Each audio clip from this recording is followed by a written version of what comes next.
Injustice 1 was the first legitimately good Justice League fighting game, and who would have thought that it would take the team who revitalized Mortal Kombat to get the job done?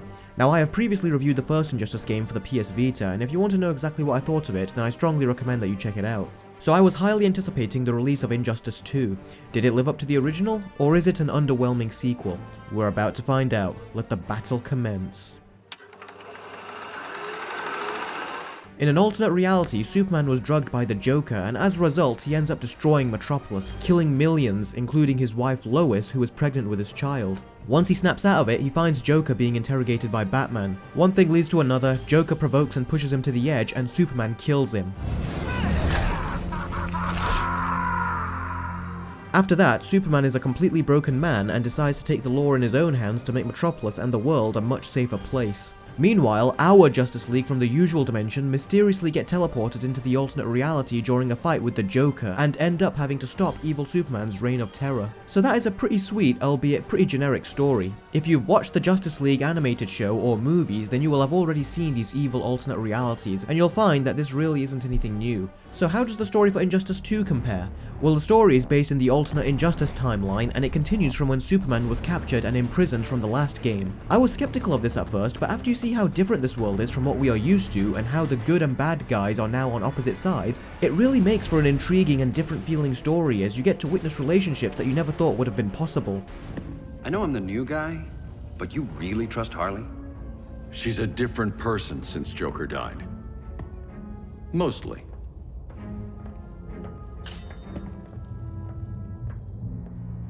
Also, I didn't expect this, but Injustice 2 gives Supergirl the best and most emotionally tragic visual representation of her backstory that I have ever seen. In my mind, I always expected it to be intense and apocalyptic like this, but was puzzled to find that it was always being portrayed as a very calm incident for some reason. Now here comes the big compliment. Unbelievably, the first 5 minutes alone of storytelling in Injustice 2 is so much more cinematic, engaging, atmospheric, and dare I say it, more real than the entire DC Extended Universe movies right now. You heard me right, a game feels more real than the live-action films. Unfortunately though, the great storytelling doesn't last long. The first place where the story falters is where Damian turns evil. Now we knew this was going to happen as we were told about it in the last game, but it was so rushed and came completely out of nowhere that it made the brilliant storytelling, that was in my eyes better than that of a movie, go back to the quality of a video game story, where contrived circumstances happen to force our characters into a fight. I did not like that at all.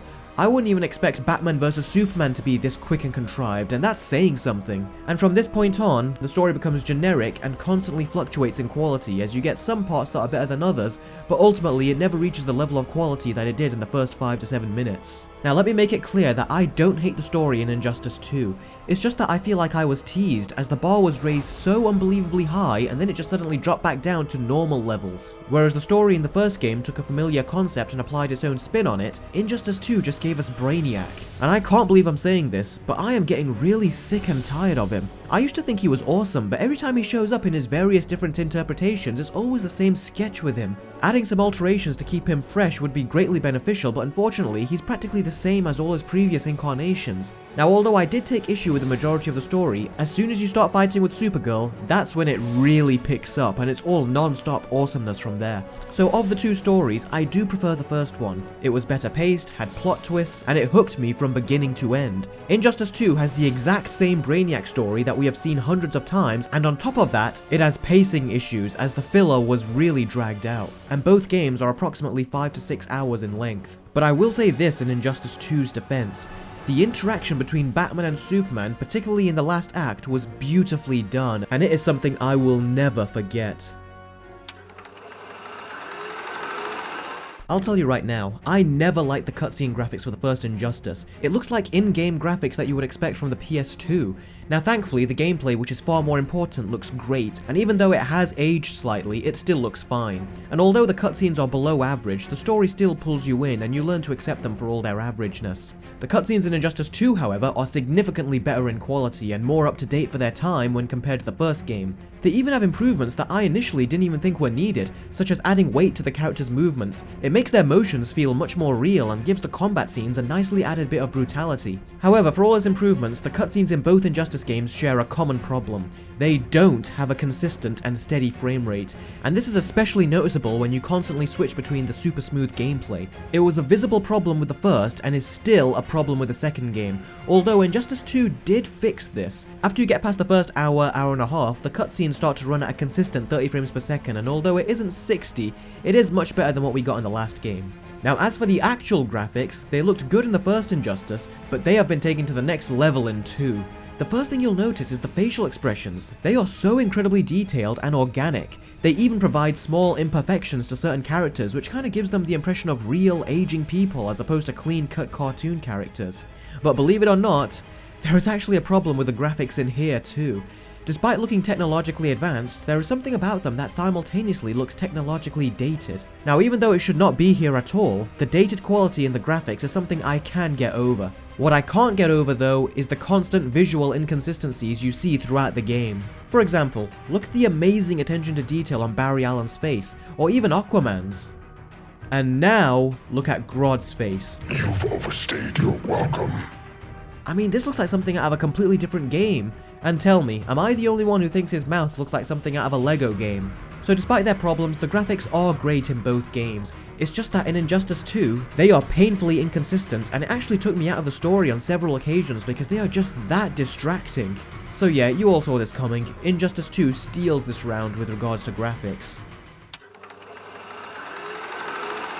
I've always described the controls for Injustice as a hybrid of Street Fighter and Mortal Kombat. There are simple moves for you to execute, much like Street Fighter, and there are also more complicated moves similar to Mortal Kombat for you advanced players out there.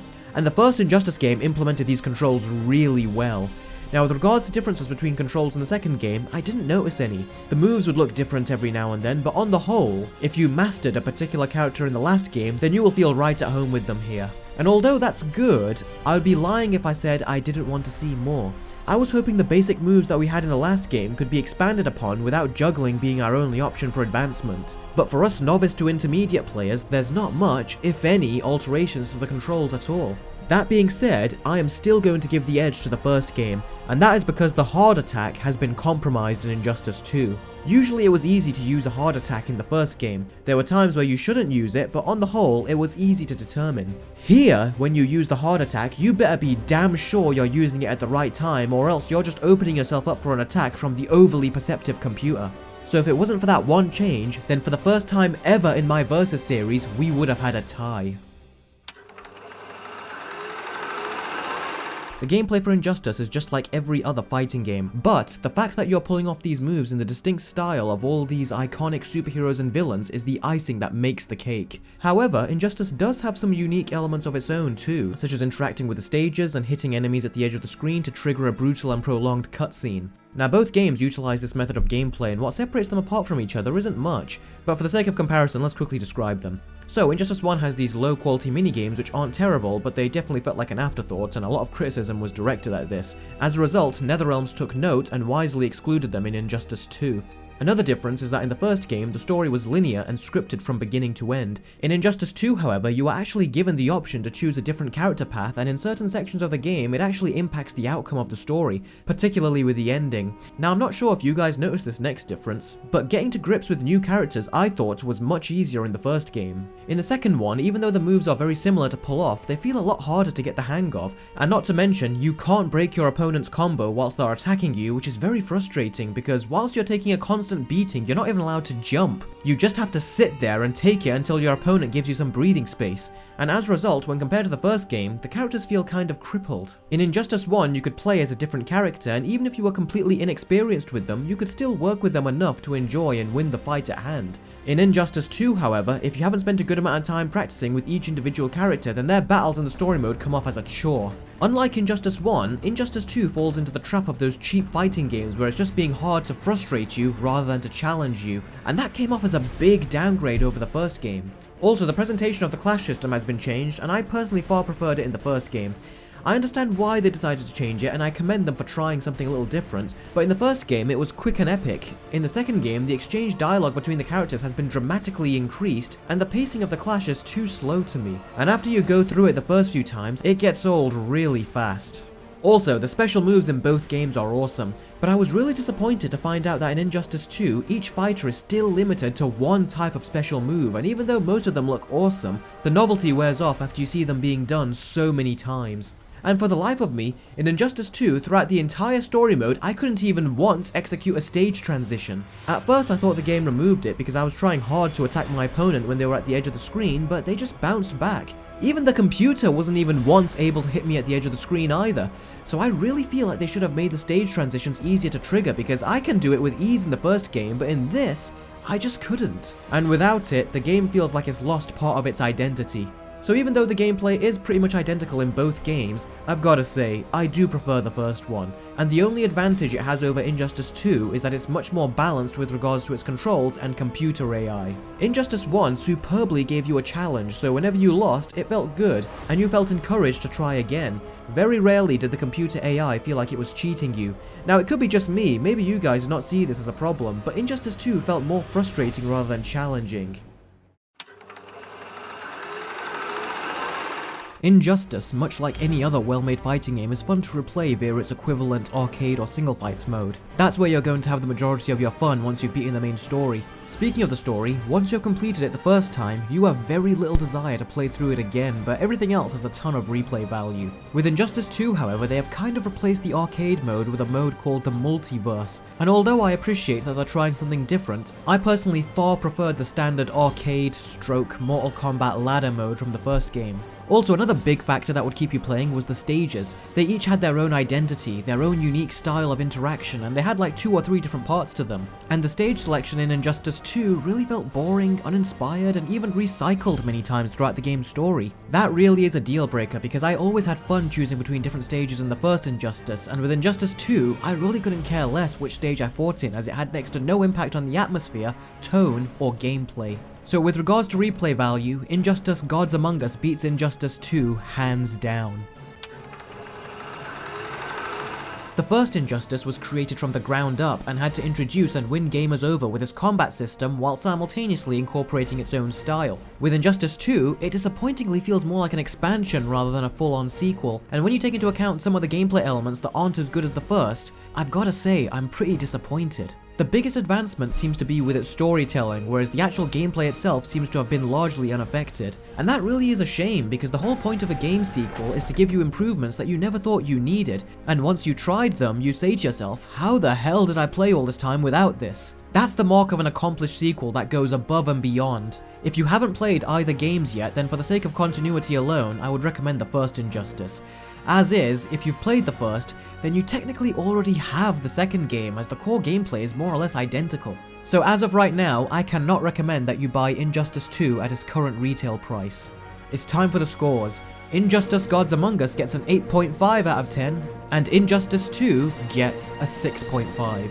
If I were you, I would wait until the Ultimate Edition comes out, as you will be able to enjoy all the DLC without having to wait and purchase it at a later date. And that's how I personally played the first game, and I absolutely relished in all the preloaded content. It'll take a bit of time before it gets released, but trust me, it will be well worth the wait. So my question to you guys, what did you think of Injustice 2? Did you have the same opinion as me, or did you think it was as perfect a sequel could be?